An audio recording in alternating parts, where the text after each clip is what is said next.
Hi, and good morning, a sunny morning for us both. Hi, Ray. It's so lovely to see you this morning. And goedemorgen, Rebekah.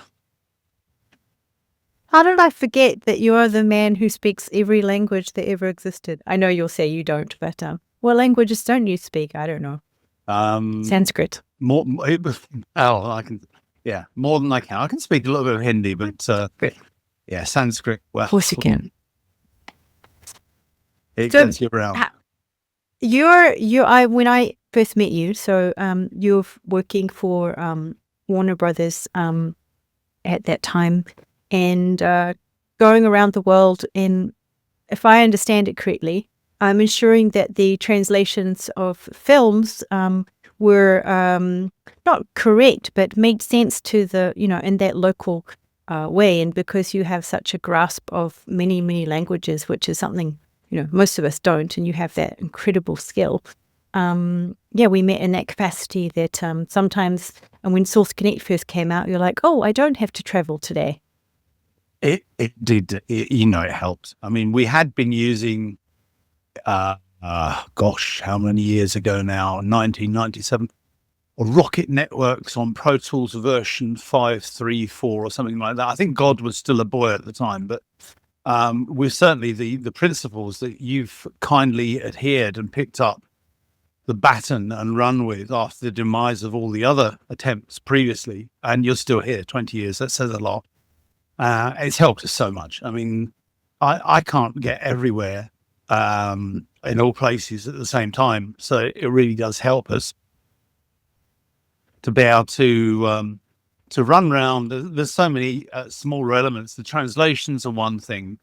Getting translations to be lip sync, to get the actors to express, to get keywords underlined as they should be, because it has significance in the script, going around and spreading the Bible of how the mixes are supposed to be made, why that has to work in a certain way. And languages, unlike English, is a phenomenal language. It's very vocabulary based. All the people that invaded this nice little island to the south of France on which I reside, they all turned up with great tons of vocabulary, but none of them really felt like leaving the grammar behind. So we have a massive selection of words and the synonyms, but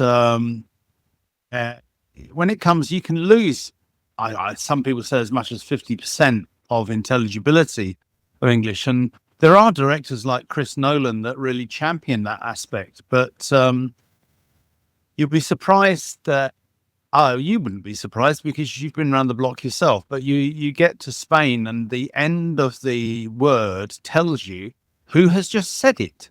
So that has to be in many ways clearer, and quite often where things will drift off in English or German, where the main verb comes at the end of the sentence. All the translation issues we're aware of. We work a little bit harder to make them work than maybe we would have done in the original version. And also they're all clean recordings. So, hopefully clean recordings. We work a little harder to roughen them up to make them sound like they participate in the original recordings and mixes of any of the said films we've been running around doing. But when we don't get the opportunity to be there, and as much as I've loved British Airways and many other airlines all these years, one of the fastest ways of figuring out how to record Tobias, who's Joachim Phoenix in Germany, when he's on holiday in Rio de Janeiro, is Source Connect, because we know we can get in there. We can get in there fast, conveniently, and you've saved us many times. That's the polite version. You have saved us out. It's worked. And Tenet, the fact that we couldn't, because of COVID, I couldn't go in the studio, so they were relaying me the 5.1 mixes over Source Connect to my studio here, so I could sit in and make a list of comments for each reel for the guys to retweak in Deluxe Studios, who have also been a great collaborator. So we've had a great time, and thank you very much. once had the pleasure of sitting in the same studio as you. You were doing a review of the Barber movie with Johnny Depp, who was, I forget the name of it, but and just watching how you worked was so impressive, because as you said, you've got the lip sync and the whole body, and it's not just doing a translation, but it's a 3D 4D chess kind of thing going on, where if you were to then listening what you were doing in Spanish, going, okay, my brain's not hearing the same thing that it was in English, but it makes sense, and the skill that it takes is really impressive. Well, I've learned from the best. It's been a wonderful experience to be exposed to so many talented people, whether they're the writers or the directors or the actors or the re-recording mixers or the editors. There are so many good people around, and the technologies have moved on, but the end of it, it does still get done, whether it was done on 35mm magnetic or in Pro Tools. The end result has to be good, and it has to be convincing. You have to convince an audience that they pay that money to go into the dream, and it has to be good, because we have to compete with football, or I don't know, cricket matches, whatever it is that people do, these games, which are also localized, to use the modern terminology. We used to say dubbed, but we get looked down. It's like saying a gramophone. If you say dubbed, you looked at it. So games are localized, and derivations of our films, like the Harry Potter games.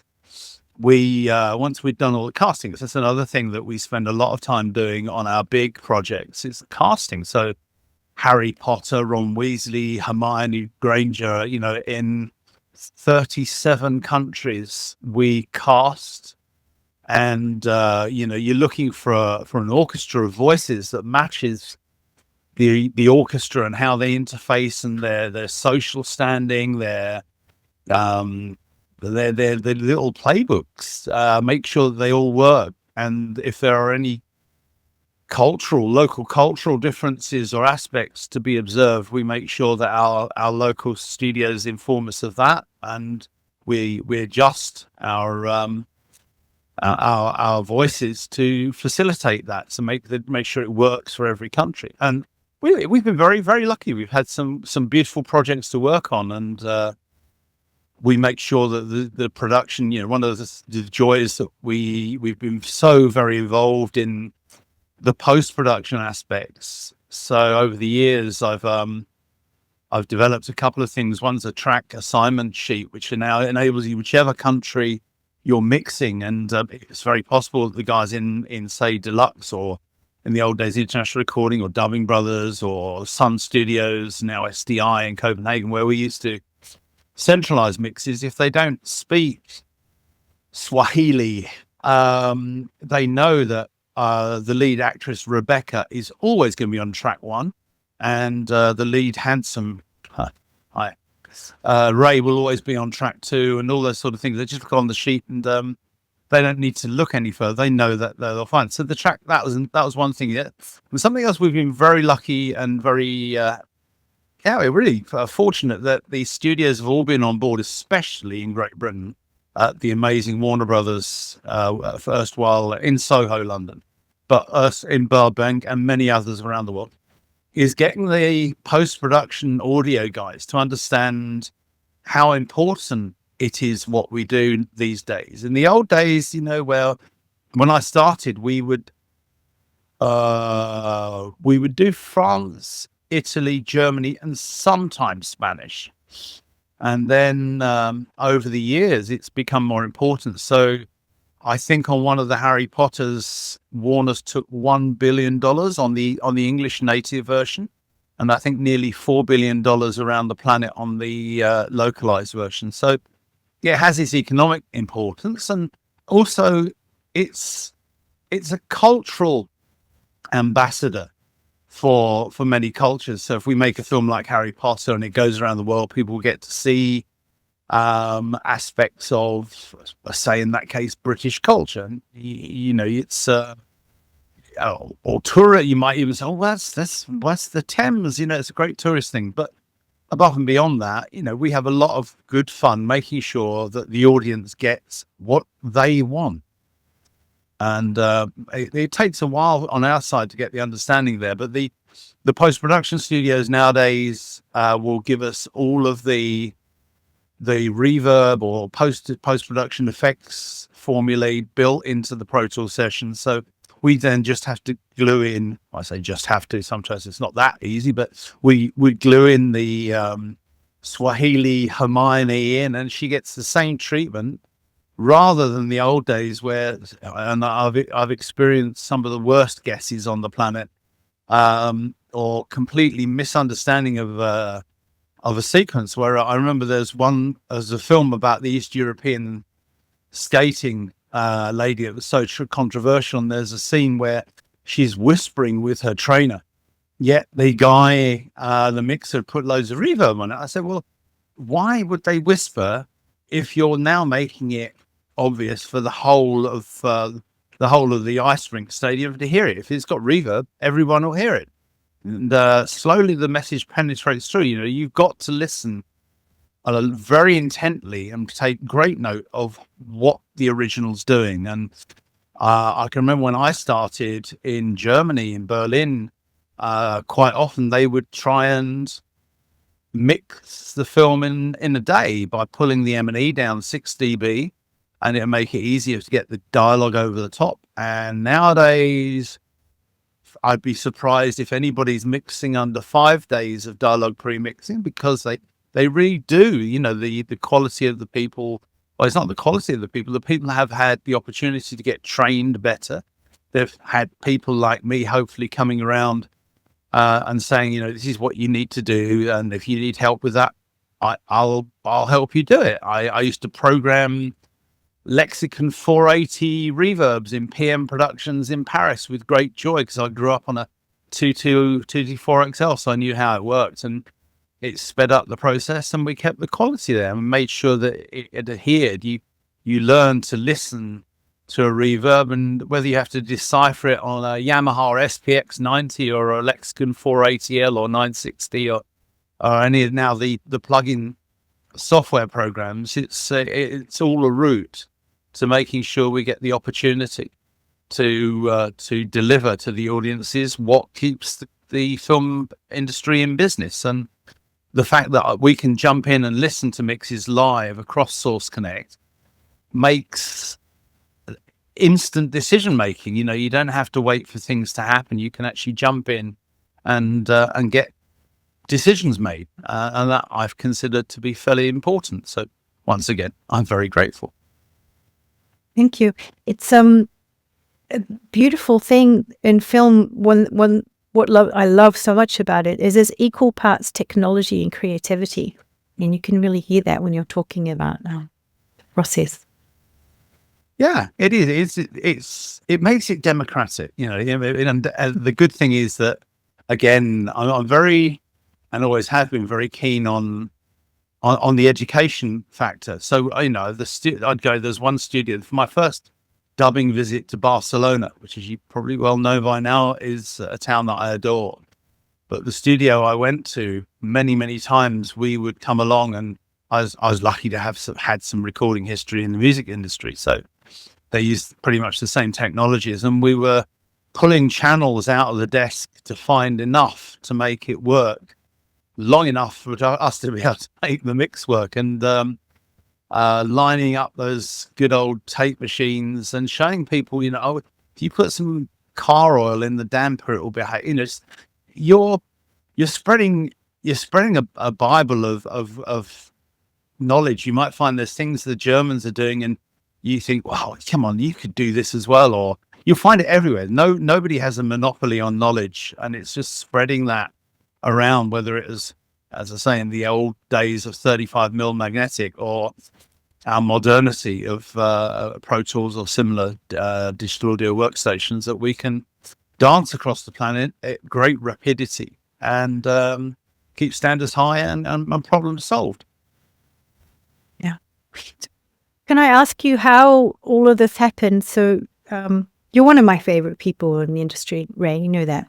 not just because you are always the most exceptional place to eat, and you've got very, very good taste in wine, but you are, as you said, you really welcome so much other people, and you teach and you share, and you share your knowledge, and you're also, very talented at what you do, plus the sound engineering. So where did you start out? Can we go back to like your youth? How did you end up in this? I need to talk to a psychologist very quickly. Your flattery will get you everywhere. Thank you very much for all of that. So my introduction into the world of sound was, as with many, like Ray Dolby, my erstwhile boss, probably Walter Murch, and many, many other wonderful names in this industry, tape recorders. When I was about 13, a school friend introduced me to the hobby of amateur radio, which is where you can sit at funny hours of the morning, usually after you finish your school homework, and listen to people in New Zealand talking to people in Peru, or and I did my exams and became a licensed radio ham. And I found one of the ways of keeping the recordings of, was to use an old reel-to-reel tape recorder. And I thought, gosh, there's some problems with the quality, and it was an impedance issue. So I learned from somebody else that, how to sort the impedance issues out. And then I got into recording some music at school. So I still, to this day, work with the same, he's now 93, my primary school headmaster, who very kindly sent me over a copy of him singing as a boy soprano in Bath Cathedral in 1938. And I recently digitized that and noise reduced it and used lots of those wonderful programs we have sitting around that we use for film stuff, and returned it to him with a nice cathedral reverb, and he was over the moon about it. But the principles adhere to back then when we were working with valves and all that sort of dinosaur history stuff. But that got me into understanding how the technology worked. And I did a degree in electrical and electronic engineering. I was playing in bands, and that went well. We played Ronnie Scott's Jazz Club in London. It didn't close the same day, so I consider that a success. But I worked in music for a while, and then I was designing audio systems around the planet, and that was great fun. And then somebody rang me up and said, we worked together in a music studio in West London. Would you be interested in a job? There's a job going at Dolby. I thought, cassette noise reduction. He said, no, in the film sound program. So I was living in the south of France doing my project on the world's 10th biggest cruise liner, doing all the audio visual design systems. And I couldn't get back. So, sorry, this is me just being too popular. Somebody else calling.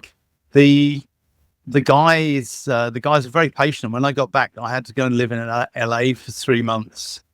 And when I got back to London, I was interviewed, and the guys were very generous, and they took me on. And I had nearly 10 years of learning many of the things that needed to be improved around. They wanted somebody to speak foreign languages. So I'd been living in France, and I could order a cup of tea and a toast with butter on it. No, it was a bit better than that by then, but they needed somebody who could speak other languages. And I'd been learning Italian. I'd still got some German from school.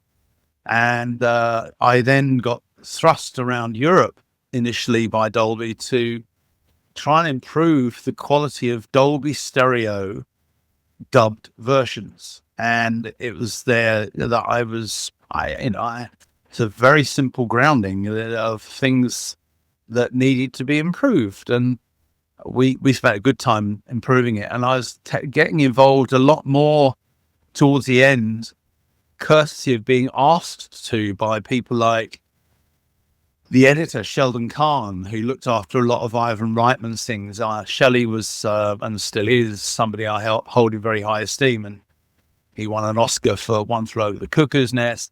But he was saying, you really need to be looking at doing dubbing supervising. We need more of your time, because you can actually explain to the studios in more detail what is required, because you have vocabulary. And by, nearly 10 years in, of having been in Germany once a month, Italy once a month, Spain once a month, France once a month, and then Brazil from about 1987 for 5 years. I was there quite a lot of the year.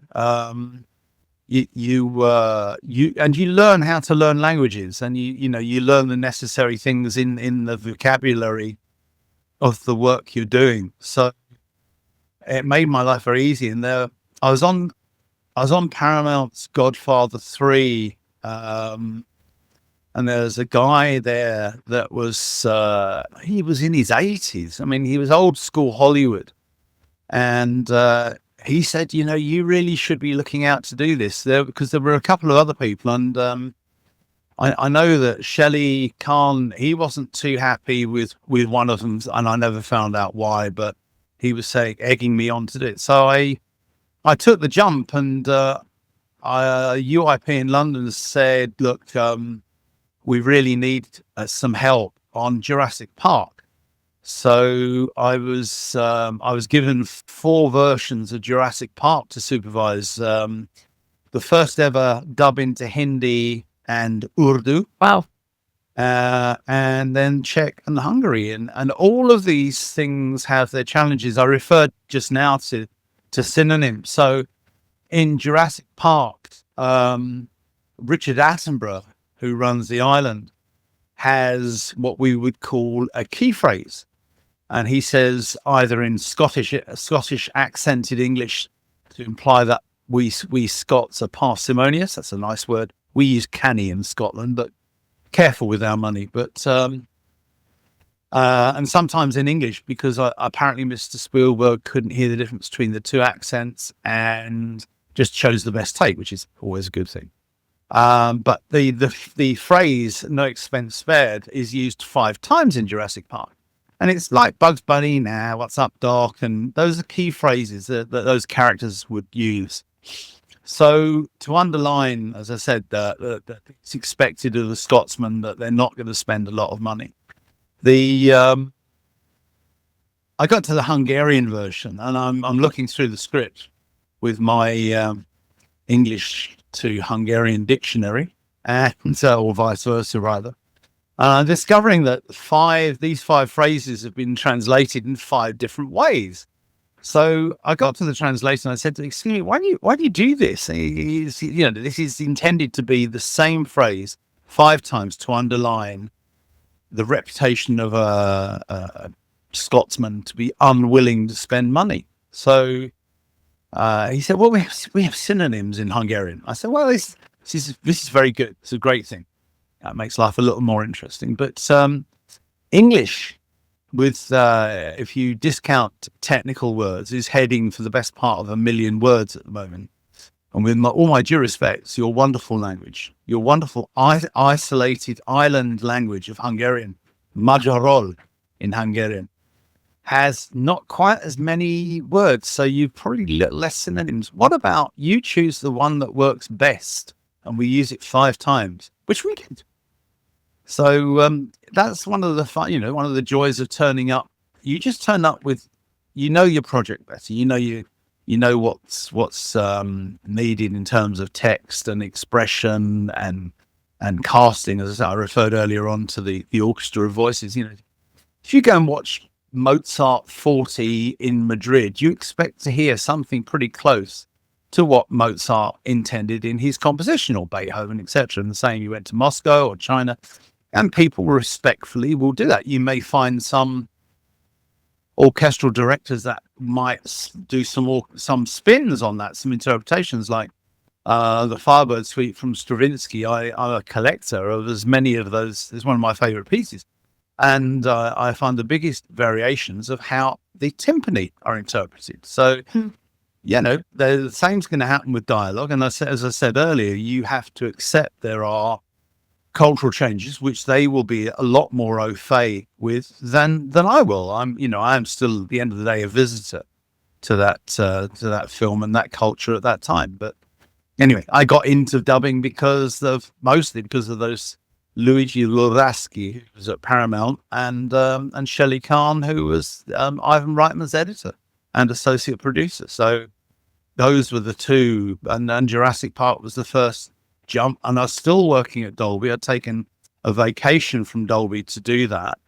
And then by the end of that year, I got called by UIP again, and it was Mr. Sheldon Kahn's project, Beethoven II. So I went full time after that with them. Well, full time. I also got asked to mix as a re-recording mixers films in all around the planet. I did lots of films in Spain from the mid-90s to the early noughties, until Warner's came up with a full-time contract, so I couldn't really work outside of that. But I had a great time mixing in studios around Spain and Germany and Turkey, and basically anywhere that I could convince people I knew the language well enough not to destroy it. But the great thing was that I had learned from good masters of how to put a mix together and how to use the technologies to that effect. And whether it's dubbing or original film, those films deserve to have their voice heard in court, and for the enjoyment. The Spaniards, some of the Spanish mixers were saying to me, Mark Orts, who's now one of the biggest re-recording mixers in Spain, said to me at the time, nobody in Spain does it like that. And I said, well, that's probably the reason I'm here, is because I would spend a lot of time curating the tails of sentences to ensure that you'd get the intelligibility of the dialogue through. There's no opportunity for misinterpretation. So quality control, there you go. It's nothing too exciting. Is there a conflict between a re-recording engineer or the mixer and the dialogue? They're like, yes, but I want them to hear the music. It's like, no, we need to hear the dialogue. I don't know what kind of, arguments you guys have. Oh, God, now you're entering dangerous territory. So you've probably heard of Hans Zimmer. Oh, yes. Yeah. Well. Oh, yes. Bless him. I mean, my last film for Warner Brothers was Dune Part 2. He won an Oscar for Dune Part 1. They wouldn't let him enter for the Oscars for Dune Part 2 because his compositions were considered to be, quite rightly, derivative of what was in Dune Part 1. So they excluded him. And again, quite rightly so. And the same time, John Williams, if you're doing Harry Potter, you've got the Harry Potter theme in all of the 8 Harry Potter films. So you're not going to go and get another Oscar probably producing the Snape light motif, for the 1000th time. However, the composition of the music and the mix, the music mix, phenomenal. It really carried the emotions of all the sequences in a way that I'm pedantic about these things, and it was it was absolute joy, a rarity and a joy to sit through. We were there for weeks and weeks and weeks just doing all the foreigns on it, and I was lucky enough to work on a film. A good old friend of mine from pre-film days is a very rated producer, Tim Bevan these days, and his first film called My Beautiful Laundrette had Hans Zimmer with his first. I didn't know that.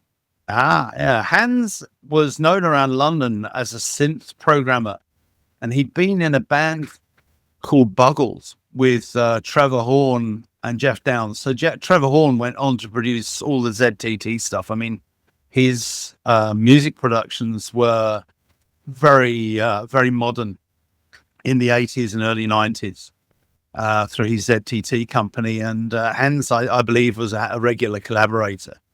But he moved into things, and by the time he got to Lion King, he was starting to do things pretty well. I think that was his quantum leap into the film industry. But Dune Part 2, I can sit through that again and again. The composition and the mix and how it integrates into the storytelling. It carries, as I said just now, the emotion so very well. So the re-recording mixing, you have to appreciate it, and again, sit there and learn.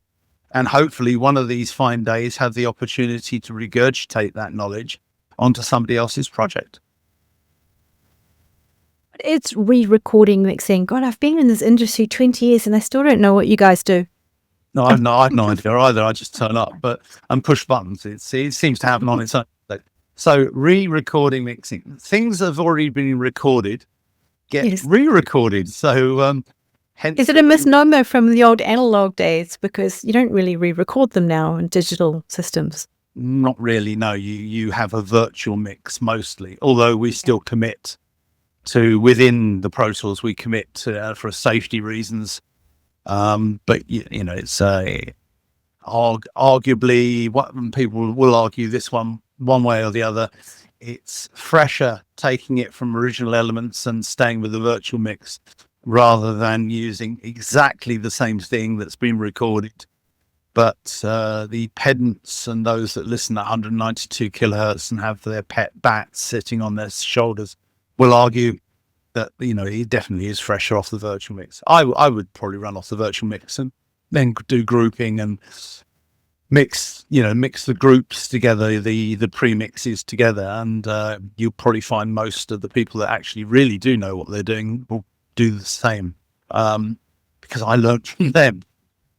You know, this isn't rocket science. Trust me, it isn't. It's like riding a bicycle. Once you learn to do it, you carry on doing it, and you make sure you don't fall off. So re-recording mixing isn't any greatly different. You'll find there are people like Mike Minkler, Paul Massey. I mean, there were days where I could sit back, and when things started to get consumer digital like DVD or Laserdisc or stuff, and I used to sit back and go, this sounds like a Mike Minkler mix or a Tom Fleischman mix. And they're character. These people are human beings. They're going to bring something to the party, and they do. And Paul Massey, for example, on reverbs, I'm pretty, anything that comes, like last film I worked with Paul Massey was Wonka, and he was using in the beautiful new Delaney Studios in London, 480s,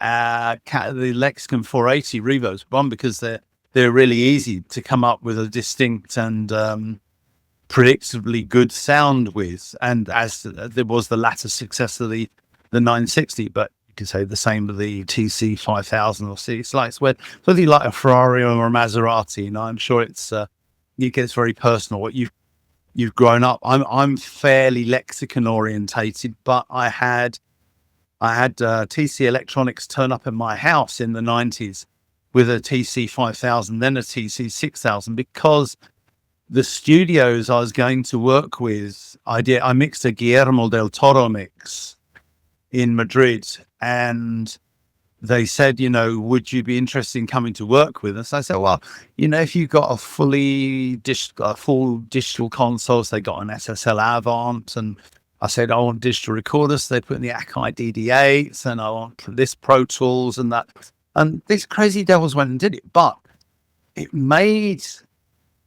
changed so many things in the mentality of Spanish film sound post-production. It was crossing the Rubicon, because at long last, apart from the film that we'd done before, which was Alex de la Iglesia's El Dia de la Bestia, the Day of the Beast. And that was Alex. He's delightfully crazy. He's an Oliver Stone Spanish, and he would say, you know, I want these sounds. I want these sounds. So we'd go off. I remember driving off to a supermarket on the motorway here at 3:00 in the morning. They had one of these big, massive metal bottle banks, and driving my car into that, and with a Sony DAT recorder and a microphone dangling inside, and the sounds we got, I swear they ended. Some of the editor that I was working with in Spain, she used them on probably another half dozen films, because we were bringing songs to the party. For some reason, the digital sound libraries hadn't started to make their way over. You could probably get a few sounds off the BBC LP 33 RPM discs but you'd get a lot of scratch noise with it if they'd been used too much. There wasn't the investment or the attitude, and there were a few people in Spain. Ricard Casals in Barcelona, I still hold with the highest of esteems. He's retired now, but he put Sonoblock together, and in the old days, so the things he did to get, for example, Short Circuit, the Spanish mix on Short Circuit. I think he used a do re mi instead of the those days. Pro Tools was only 4 channels.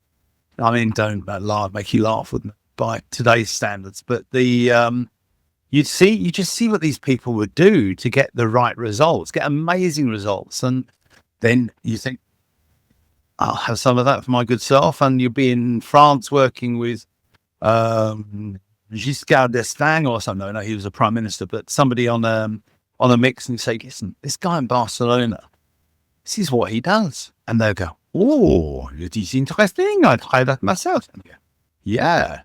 So it's just, you're just spreading a very good good disease. It's a nice sound production disease, and hopefully, even I learned some of it myself. And a lot of the mixing stuff was very handy doing the foreign versions, and a lot of the foreign versions to learn the techniques from the guys in Hollywood that had millions to spend on their post-production, which we didn't have in Spain, in Turkey, in Germany, and even Great Britain. To be able to apply that acquired knowledge from my lords and masters was an absolute joy. Yeah. Would you work also then with the voice talent directly, or be involved in that casting as well? On original films, no, I don't think so. No, it's usually on the foreign language dubbing. I mean, I've done dubbing of films into English, and sometimes you get star talent. So, I've had people like John Hurt or Mark Strong or Miranda Richardson or and some of them are chosen. Actually, really, the casting director, in every case did a really, really good job of the casting, and it complemented. It created the orchestra. I remember there was a Danish film we did called Terkel I Knibe. That's my Danish accent for the day. And it means Terkel, the boy's name. Terkel in trombone. It's about a school kid who's nice, got braces, railway tracks across his teeth, and everybody, he's a bright enough boy, but everybody beats him up. His parents are wildly eccentric. And we get Olivia Colman as the mother, and she comes in and she blinds it. We were just spoiled.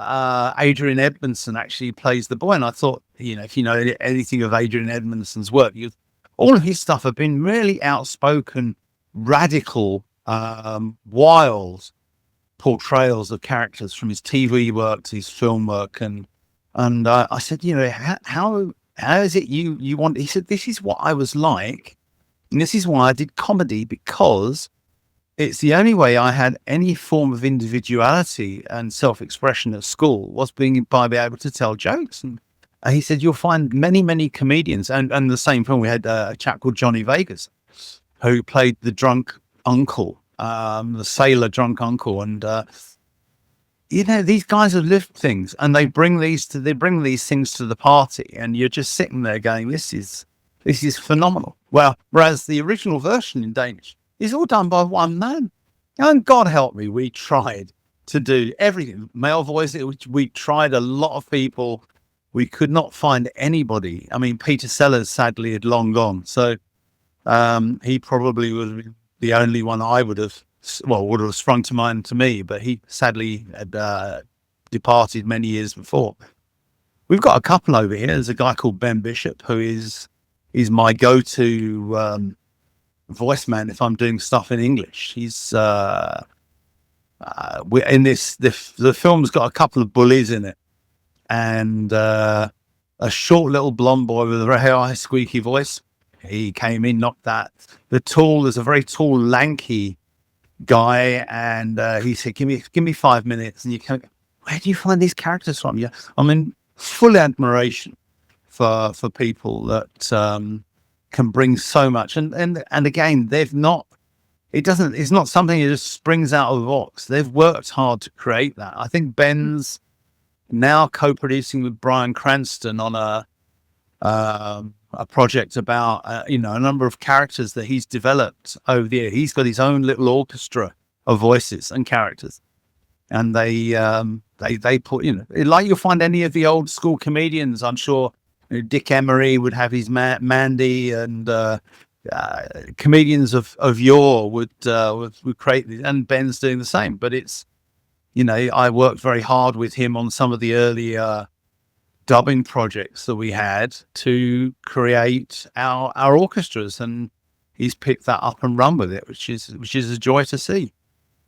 So yeah, I don't know. There is a massive intermingling between production and dubbing, obviously, and both give us the opportunity to learn through and convey stuff into the other. It's great. Yeah, it goes fascinating. It makes me wonder, like, the few decades that we've seen have been through. If we were to start now, like say you're just coming out of school now, where would you start? Where would you go? Well, there are film schools now, which there weren't in my day, and I never wanted to work if it wasn't something that was on my list of things to do. I think I was I probably imagined my future like all parents like you to do nice, safe, sound jobs with a decent income, whether you're the doctor or you're the accountant or you're the electronics engineer. I don't know, which is probably was my direction at the time. But a girlfriend thrust a guitar into my hands. I blame her. Normally you blame the parents, but I blame her. So my life just went downhill from then on. But all of us find our route, and all of us, you talk to other people in a similar situation to myself, you'll find that they've all had an entertaining route to get to where we've got to today. Mm-hmm. Yeah, that combination of like complete luck and, oh my God, like I almost missed that train, but then I got a job out of it or something. So yeah. There's lots of happenstance in there, yeah, and none of it to be regretted. Well, so far. Yeah. I'd really like to get your take on AI dubbing, if I may. You may. It'll happen. You won't be able to stop it. It's not far off on many aspects now. There are some benefits to be had, obviously. I'm sure Hollywood is just sitting there thinking, cheaper. There are some things that I've pursued it, and I still pursue it. But when I was pursuing it for Warner Brothers, so I was feeding information into the monster in Burbank, and I never got any feedback at all. And I'm, at IBC last year, I had a good long chat with Hugo at 11 Labs, who are based in Soho. They've just done the latest Sylvester Stallone movie into French. Controversially, anything with AI is going to have controversy attached to it. So the actor who dubbed Sylvester Stallone in French, or actually most of it, there were a couple, he sadly left us, and they dubbed him by feeding the old Sylvester Stallone into the AI machine, which it quite fairly accurately regurgitated as him.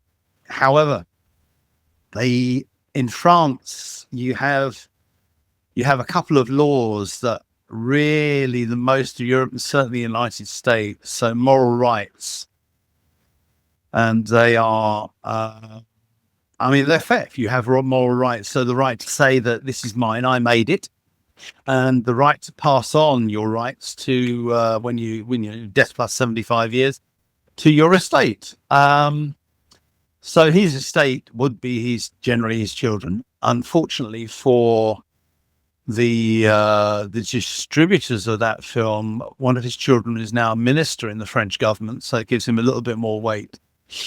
but they said, no, you didn't ask to do the film. You asked to do some tests, but tests aren't a monetization. So when it comes to money, for some reason, many people think slightly differently. And they had to redub the film with another actor who had spoken Sylvester Stallone in the past. Then there are some technical issues with the qualities of the recitation. So I think that also, and that's the main bugbear still. If you are producing a marketing issue about the latest release of your software, then I'm sure you'll be very happy to hear people speak like this. And they can imitate pretty much. You feed enough voice into the system. There are a few naughty things going along. You may be aware of Stephen Fry, for example. I think this story goes, his agent or somebody said to him, that new audiobook, Stephen, it's very good, isn't it? What do you mean new audiobook? So that audiobook you've done, Stephen Fry. And it's going, well, I haven't done any audiobooks of late. He did all the Harry Potter audiobooks. So they did a little bit of investigation. They found out there's a whole new book that's in Stephen Fry's voice, because somebody had gone and got the audiobooks for Harry Potter, fed them into the AI machine, not done their due diligence on the legal aspects of this, and it keeps lawyers very rich.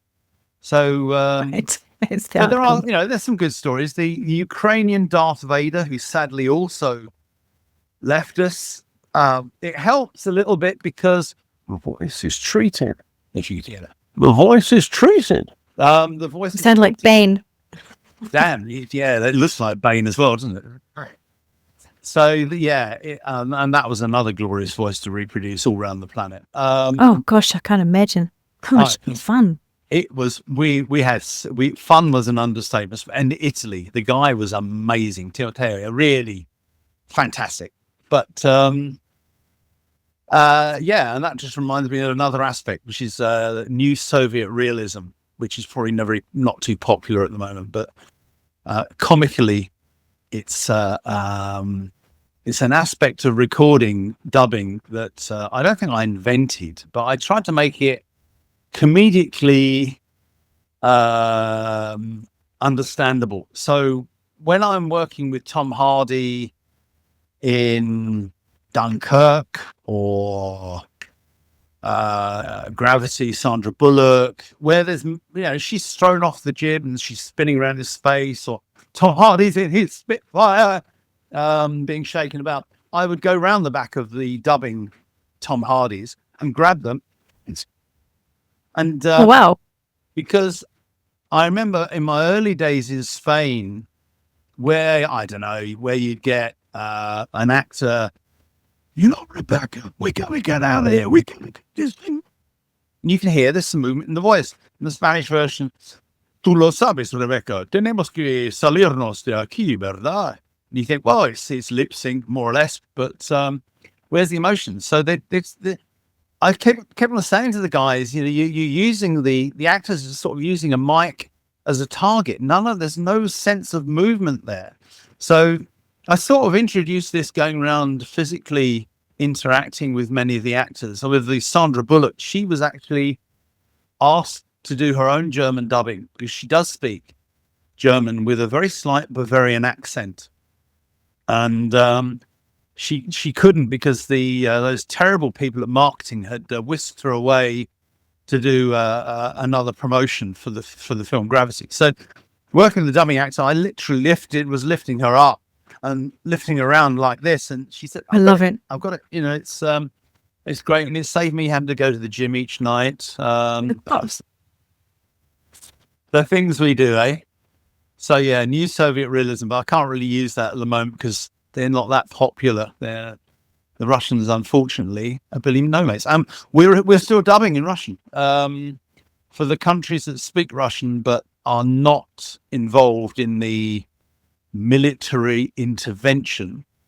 We dub, and there's a lot of curiously a lot of Russian talents that have moved to cities like Almaty or Tbilisi in Georgia, they're there on extended holidays, so they don't get a free trip to the front in Ukraine and into the meat machine. So fortunately, there are, still getting the opportunity. But the Russians are basically, they'll go to, I don't know, Kazakhstan. They'll go and photograph our publicity in Russian and take it back to Moscow. Somehow get their greasy mitts on the mix. I don't think they're doing it in the cinemas. Somebody's slipping a cinema operator of fiver somewhere, getting hold of the mix. They're using AI to remove the voices and then replacing our Russian-speaking voices with their Russian-speaking voices. I mean, to a degree, hats off to them. It's nothing like a bit of human innovation. But it was our fifth biggest market. It hurts, and sadly, we don't have the contact with the wonderful people we were working with before, and I hope that all gets sorted out as soon as humanly possible. There we go. Dubbing, eh? Dubbing, eh? What's the, just so we finish up, my last question is what's the most rare language that you've ever dubbed in? Well,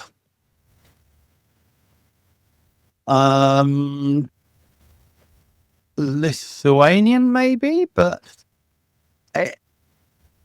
again, I'd apply the same arguments whether I was talking French or even my English, which this shouldn't really be my native English, bearing in mind that my family's from Glasgow and we speak a fairly unintelligible version of English.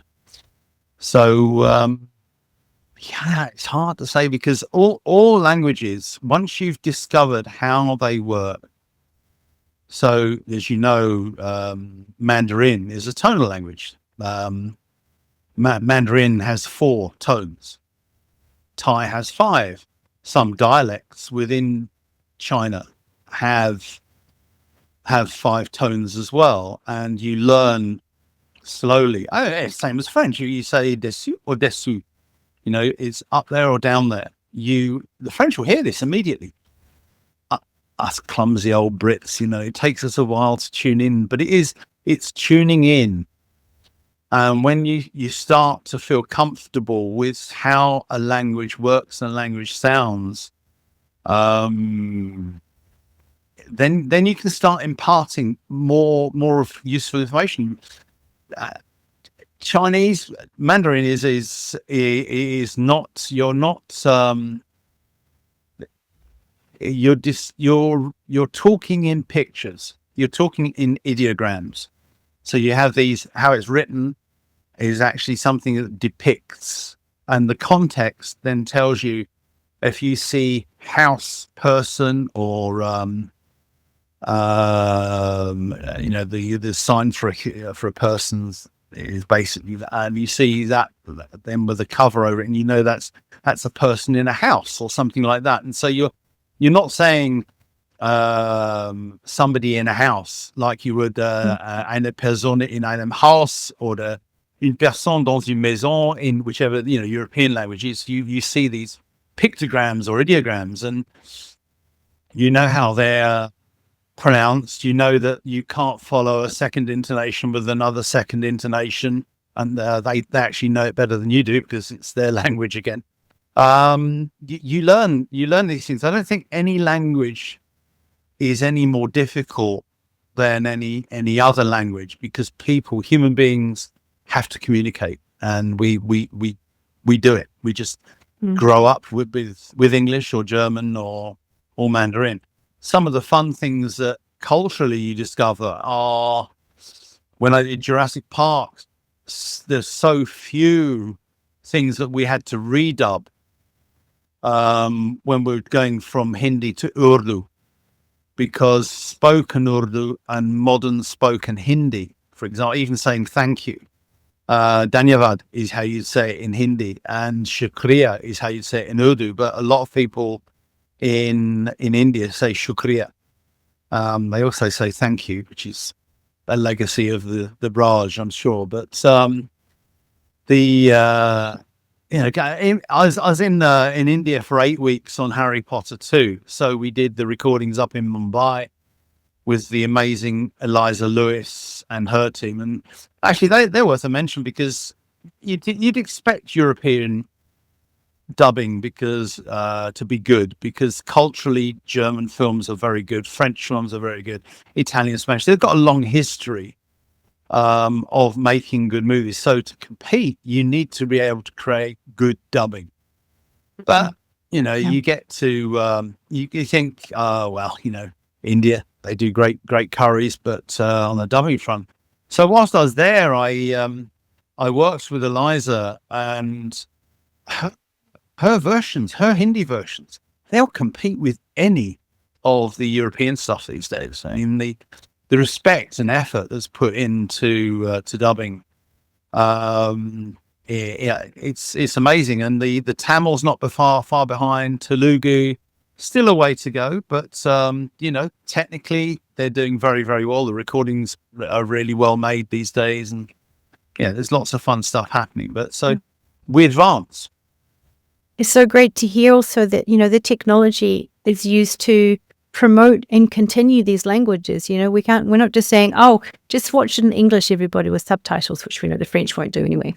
And I love that. We're really able to preserve these languages at such a high quality.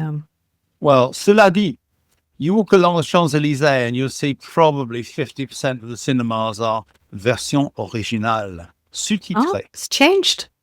Well, no, it's not. It's actually just the Champs-Élysées. Okay. But the rest of France, they take great pride in speaking their beautiful language. And it is a beautiful and language. They do it. I mean, I've pretty much held the French dubbing to have been the best from the outset. And one of the things that helped that was their bond rhythmo system. I really believe in that. And I think, if you ever get to interview any of the other dubbing supervisors, if they even exist now, the French dubbing, the way the actors interfaced with the big screen rather than with a small television set, and they get the projection better, they get their lip sync written for them. So if there's a word that says Rebekah, it's written on the screen, Rebekah, and it helps the lip sync, obviously. And it's not, I remember even in Berlin in the old days where Ja, ich weiß nicht genau what, and you hear it in the poor microphone. So you're hearing the guy toggle his head up and down. There weren't many that did that, but there certainly were a couple, and we used to say, you need to learn your line, man. It's and then when you've learned the words, you need to have inflections on the interpretation, and the fun we've had. Amazing. Thank you, Ray. Such a great conversation. We could talk for hours more, and we will. There's many futures of talking to come. Really appreciate your time, and thank you for being part of our Source Elements users for so long. It's been you've given us so much information and knowledge that's helped us grow as well. Well, you've made the world smaller, and myself, thank you very much. But many, many more will be very grateful and have been over these years. Thank you very much, guys. Thank you.